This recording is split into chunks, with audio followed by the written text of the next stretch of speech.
पटना के एसएसपी मानवजीत सिंह ढिल्लों पर एफआईआर दर्ज हुआ है दिल्ली के हौज खास थाने में। और मामला ये है कि मानवजीत सिंह ढिल्लों ने पीए5 की तुलना आरएसएस से की थी। मानवजीत सिंह ढिल्लों ने कहा था कि जिस तरह से आरएसएस में शाखा में ट्रेनिंग दी जाती है उसी तरह से physical training popular front of India यानी पीए5 में दी जाती है। इसको लेकर के दिल्ली के हौज खास में मानवजीत सिंह ढिल्लों पर 5 अलग अलग धाराओं में केस दर्ज किया गया है। वो धाराएं हम क्या हैं वो हम आपको बताते हैं कि 153A, 153B, 295A, 499 और 500 केस करने वाले हैं अश्विनी गुप्ता। तो बात करेंगे, वकील हैं पटना हाई कोर्ट के शिवनंदन भारती जी। क्या होगा अब पटना के एसएसपी मानवजीत सिंह ढिल्लों जी का? देखिए, सबसे पहले तो मैं आपको जानकारी के लिए बता दूं कि ये जो केस हुआ है, कुछ केस पॉपुलर बनने के लिए किया जाता है। तो ये एक आप लोकप्रियता बटोरने के लिए या चर्चा में बने रहने के लिए इस तरह का अनेकों केस होता है। जहाँ तक ये केस का सवाल है, जो आपने बताया कि ये केस हुआ है, और यदि ये केस हुआ है तो इस केस में बहुत ज़्यादा इनके ऊपर कोई प्रभाव नहीं पड़ेगा। जहाँ तक मेरा कानूनी ज्ञान जो बता रहा है, वो रीज़न क्या है वो समझिए कि ये जो बयान का जो हमने भी वो फुटेज देखा है, तो जो सेक्शन 153A लगा, 153B हो या 295A हो या 500 से हो आईपीसी का, उसमें जितने इंग्रेडिएंट की ज़रूरत है किसी को पनिशमेंट करने के लिए, वो कहीं वो उस पर लाई नहीं करता है। और इन्होंने जो सिंपल बात कहा है कि जैसे आरएसएस में ट्रेनिंग दी जाती है लाठी का, और उसी तरीके से यहाँ पर भी जो है सो ट्रेनिंग जो है सो इसमें दी जाती है। तो ये नहीं कहा कि वो आरएसएस आतंकवादी संगठन है या ये है, वो एक बताया कि एक वे बताया उन्होंने। उनका इरादा कहीं ये नहीं था कि उनको जो है सो डिफेम करने का, उनको बदनाम करने का, आरएसएस का इस तरह का कुछ नहीं। तो उन्होंने वो जब एक्सप्रेशन उनका था ये सिंपल सा था कि नहीं, इसमें जो है सो जिस तरीके से आरएसएस में ट्रेनिंग दी जाती है उसी तरीके से इनके यहाँ भी ट्रेनिंग दी जाती थी। लेकिन उसके बाद का है कि ये आतंकवादी संगठन है, तो बेवजह से चर्चा में बने रहने के लिए इसको जो है सो बेवजह का तूल दिया जा रहा है। और खास करके ये पॉपुलर एक एक करके धारा के बारे में जानना चाहें। 153A क्या है? देखिए, 153 ये है कि यदि कोई ग्रुप्स है उसमें आप ऐसा कोई बयान देते हैं जिससे कि उसका प्रमोशन होता है, वो दोनों के बीच में इनिमिटी बढ़ने का, एक जो दुश्मनी हो, वैमनस्यता की बात हो, तो इससे आपका सबसे पहले ये बताइए। और उसमें भी ग्राउंड दिया है कि आपको मैं बता दूं इसमें कि जो on the ground of religion, race, place of birth, residence, language etcetera, ये टर्म यूज़ किया जाता है। धर्म, स्थान, भाषा, इसके आधार पर यदि कोई ग्रुप है, इसके आधार पर यदि कोई ग्रुप बना हो और उस ग्रुप में यदि आपके बात बोल देने से यदि इस दोनों ग्रुप के बीच में यदि कोई वैमनस्यता उत्पन्न होती है तो उसके लिए 153 ये है, ये कॉग्निजेबल है, 3 वर्ष की सज़ा का प्रावधान है आईपीसी के। लेकिन ये इसमें है कि आपका इरादा ऐसा होना चाहिए, इंटेंशनली आपने ऐसी कोई बात कहा जिससे कि ये वैमनस्यता उत्पन्न होती दो इस ग्रुप के बीच में। तो ये धार्मिक बात तो इन्होंने कुछ कहा नहीं। ये नहीं कहा कि ये मुसलमानों का संगठन है या हिंदुओं का संगठन है। आतंकवादी किसी का कोई जाति या धर्म का संगठन नहीं होता है।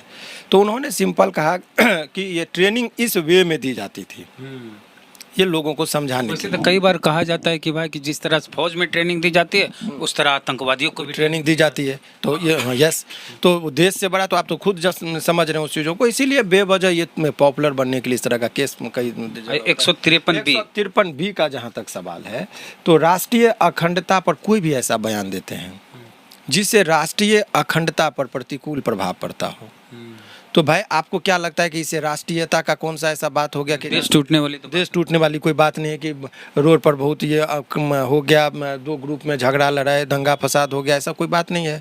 ये तो सिंपल सा था, कुछ खास वर्ग के लोगों ने बेवजह इसको चर्चा में लाने के लिए किया, तो ये सेक्शन भी इन पर लागू नहीं होता है। उसके बाद 295 जो है उसमें बड़ा अच्छा से पर्टिकुलर एक टर्म यूज़ किया, 295A। हाँ, 295A।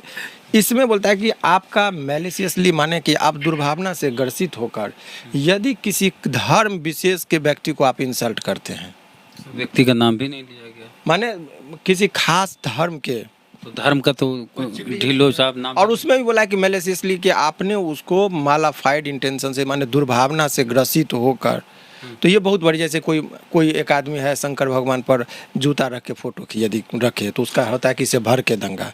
जानबूझकर आप मान लीजिए आप जा रहे हैं, नीचे में फोटो गिरा हुआ है, आपका पाँव पड़ गया तो हम लोग देखते हैं फिर प्रणाम करते हैं। तो इरादा का बड़ा महत्व है।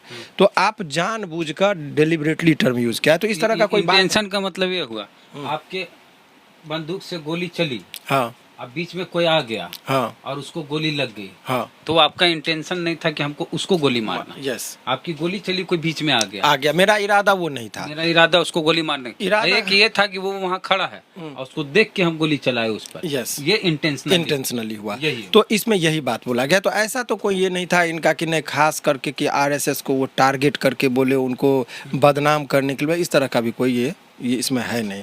और 499 परिभाषा देता है, वो सेक्शन लगना नहीं चाहिए, सेक्शन 500 है कि यदि आप किसी को डिफेम करते हैं, डिफेमेशन का वो सेक्शन है कि यदि आप जानबूझकर यदि कोई प्रसिद्ध चीज़ है उसको आप बदनाम करते हैं, मानहानि का जो हम लोग साधारण ये करते हैं, तो मानहानि का मतलब डिफेम कि उसका जो फेमस है उसके नाम में बदनामी आ गई।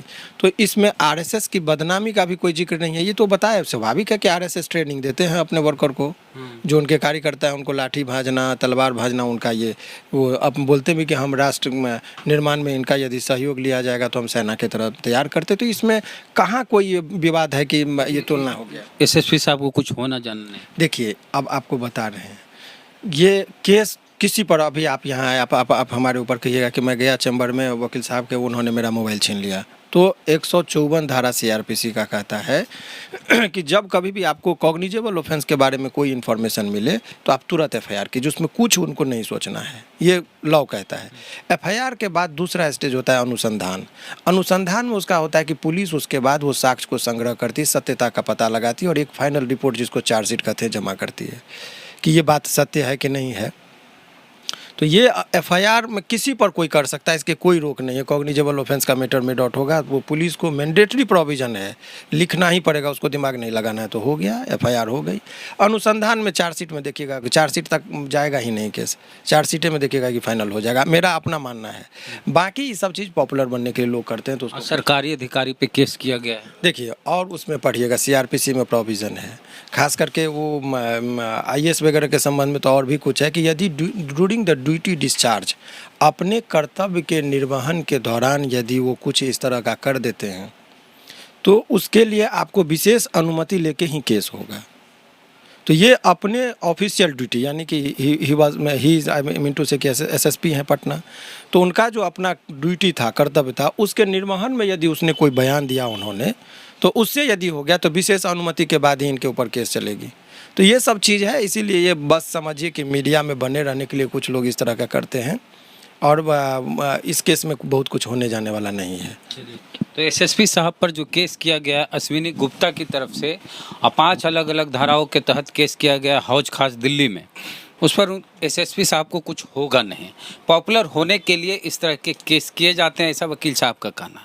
आपका क्या कहना है, प्रतिक्रिया कमेंट बॉक्स में दे। फेसबुक पे वीडियो देख रहे हैं, पेज को लाइक फॉलो नहीं किए तो कर लीजिए। यूट्यूब पे वीडियो देख रहे हैं और सब्सक्राइबर नहीं है तो घंटी बजा कीजिए। जय भीम, जय भारत।